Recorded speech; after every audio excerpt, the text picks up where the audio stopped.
Hello everyone. In this video onwards, we are going to start a new topic. That new topic name is a stack data structure. So basically it is a linear data structure. जब मैंने introduction आपको बताया था तो हमारे पास में दो types के डेटा स्ट्रक्चर है. One is called the linear data structure and second one is called the non linear data structure. Linear data structure का मतलब क्या था कि एलिमेंट्स जो है प्रॉपर मैनर में अरेंज होंगे और प्रॉपर मैनर में वहीं से एलिमेंट्स वहां से हम सर्च कर सकते हैं, प्रॉपर मैनर में अरेंज कर सकते हैं, प्रॉपर मैनर में वहां से इंसर्शन परफॉर्म कर सकते हैं, डिलीशन परफॉर्म कर. It means the element is arranging in a proper manner और आइदर सीक्वेंशियल और non sequential is a linear data structure. So stack is a linear data structure. Now stack data structure basically follow करता है the principle of last in first out.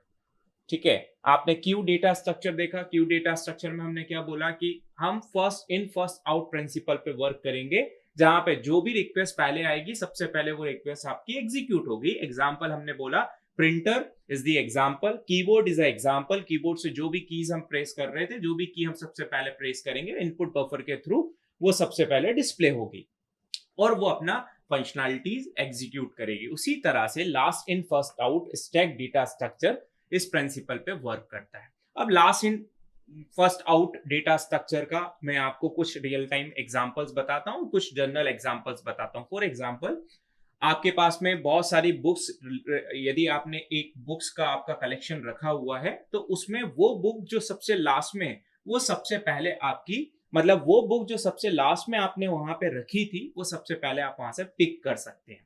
Now stack के case में और भी यदि मैं examples की बात करूं तो यदि आप कंप्यूटर साइंस का एग्जांपल लें तो कंप्यूटर साइंस के एग्जांपल में हम ये कह सकते हैं कि आपकी जो वेबसाइट ब्राउजिंग करते हैं आप, फॉर एग्जांपल गूगल पे आप चाहते हैं कि बॉलीवुड सॉन्ग्स सुनना चाहते हैं या डाउनलोड करना चाहते हैं, तो आपने गूगल पे यहाँ वहाँ पे लिखा बॉलीवुड सॉन्ग्स. जैसे ही आप बॉलीवुड सॉन्ग्स वाली वेबसाइट पर गए तो बहुत सारी वेबसाइट्स मिली, या सॉन्ग्स आपने सर्च किया और बहुत सारी वेबसाइट्स मिली. वहां पे दो ऑप्शंस आपके इसमें आए, ओल्ड सॉन्ग या न्यू सॉन्ग्स. फॉर एग्जांपल आप चाहते हैं कि न्यू सॉन्ग्स वहां पे डाउनलोड करना चाहते हैं. अब न्यू सॉन्ग्स आपने डाउनलोड कर लिए, नाउ आपका माइंड चेंज होता है कि कुछ हम ओल्ड सॉन्ग्स भी यहाँ से डाउनलोड करना है. तो आप क्या करेंगे, वहां से बैक आएंगे. जब बैक आएंगे तो वो पेज जो सबसे पहले, जो सबसे, ये कह सकते हैं कि वो पेज जो सबसे पहले आपने ब्राउज किया था वो सबसे लास्ट में एग्जीक्यूट होगा, और जो सबसे लास्ट में एग्जीक्यूट किया है, आपने ब्राउज किया है, वो सबसे पहले आपका पॉप आउट होगा. It means last in first round. This is the example for stack data structure. बहुत सारे एप्लीकेशंस हैं स्टैक डेटा स्ट्रक्चर के, हम वन बाय वन करके डिस्कस करेंगे. ऑपरेशंस हम स्टैक में क्या क्या कर सकते हैं वो भी हम डिस्कस करेंगे. नाउ फॉर एग्जांपल, मेरे पास में 3 एलिमेंट्स हैं ए बी सी.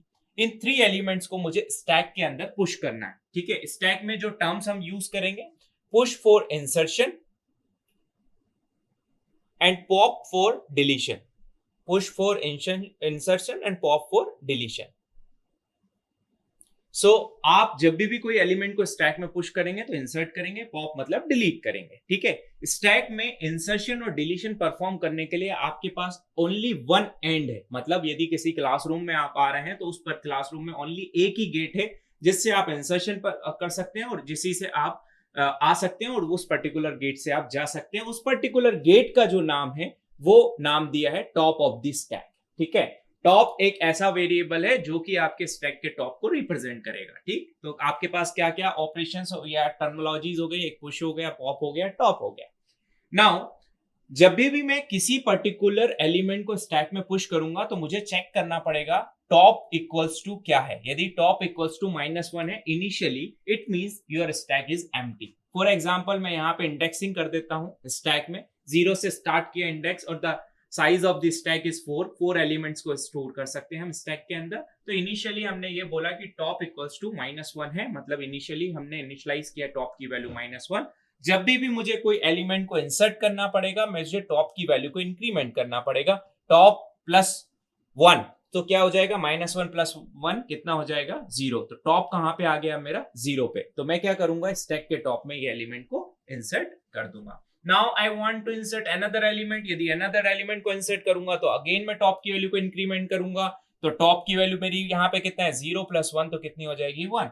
तो टॉप की वैल्यू अब कितनी हो गई 1, तो स्टैक का टॉप आपका मूव हो जाएगा यहाँ पर और बी को आप इंसर्ट कर सकते हैं। सिमिलरली आप सी को यहाँ पे इंसर्ट कर सकते हैं और भी कोई एलिमेंट है डी तो इसी तरह से आप यहाँ पे इंसर्ट कर सकते हैं। तो इस तरह से आप स्टैक में इंसर्शन परफॉर्म करते हैं। अब बात करते हैं डिलीशन की। इसकी प्रॉपर एल्गोरिथम भी मैं आपको अभी एक्सप्लेन करूंगा कि पुश की एल्गोरिथम क्या है, पॉप की एल्गोरिथम क्या है, क्योंकि आपके एग्जाम में पूछी जाती है।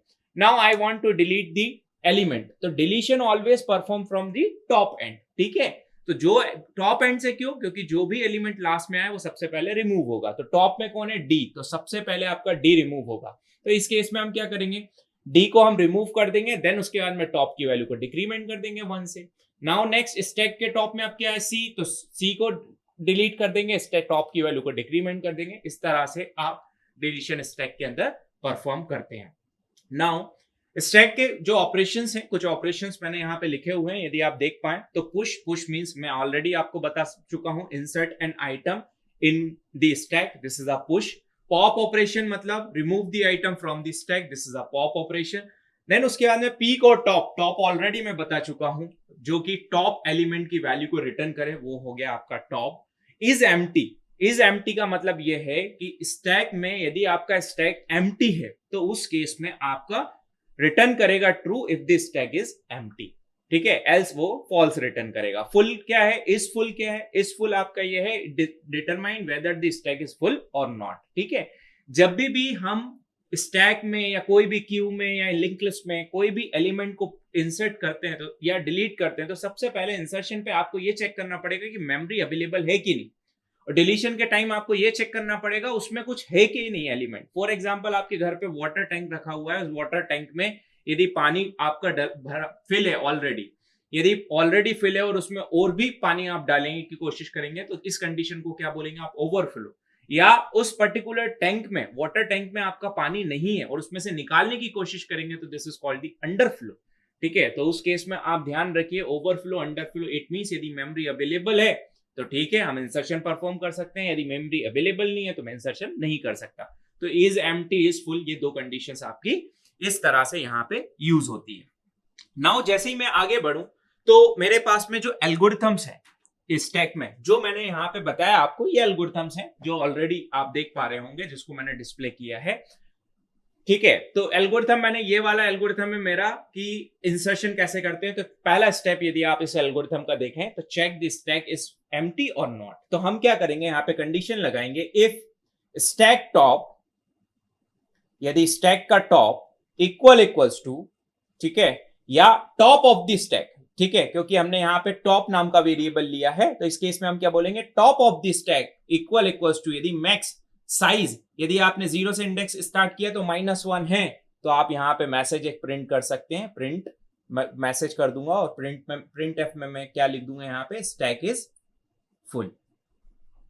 This is the first condition, मतलब आपको चेक करना पड़ेगा कि स्टैक आपका फुल है या नहीं। यदि बाय चांस स्टैक आपका फुल नहीं है तो आप क्या करेंगे, टॉप की वैल्यू को 1 से इंक्रीमेंट करेंगे, टॉप इक्वल्स टू टॉप -1 हो जाएगा, सॉरी टॉप +1 हो जाएगा, और उसके बाद में आप क्या करेंगे, स्टैक के टॉप में जो भी एलिमेंट है आपका उस एलिमेंट को यहां पे स्टोर कर देंगे। This is the algorithm for stack insertion, मतलब स्टैक में आप पुश कर रहे हैं और रिटर्न कर देंगे आप यहां पे सक्सेस को।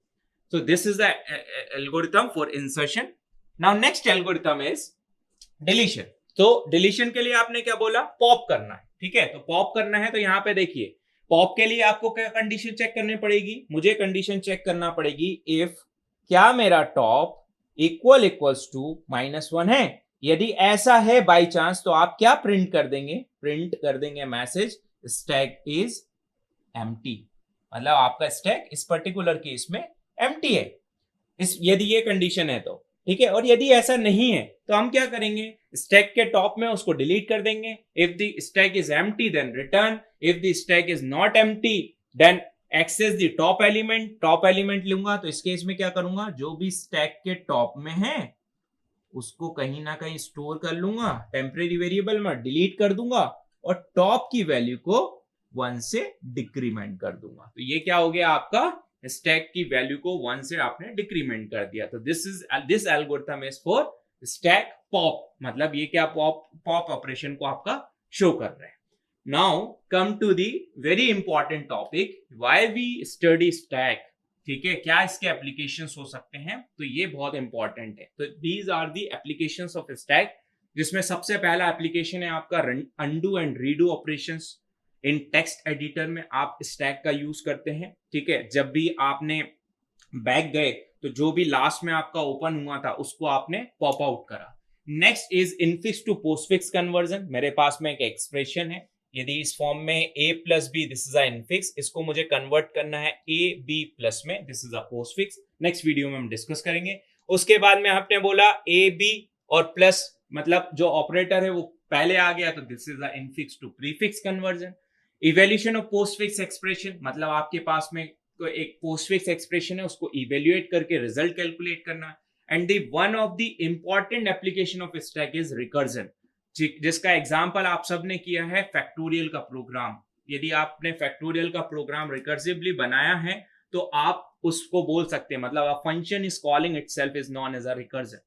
तो रिकर्जन हम देखेंगे नेक्स्ट वीडियो में, हम देखेंगे कैसे रिकर्जन को यूज करते हैं।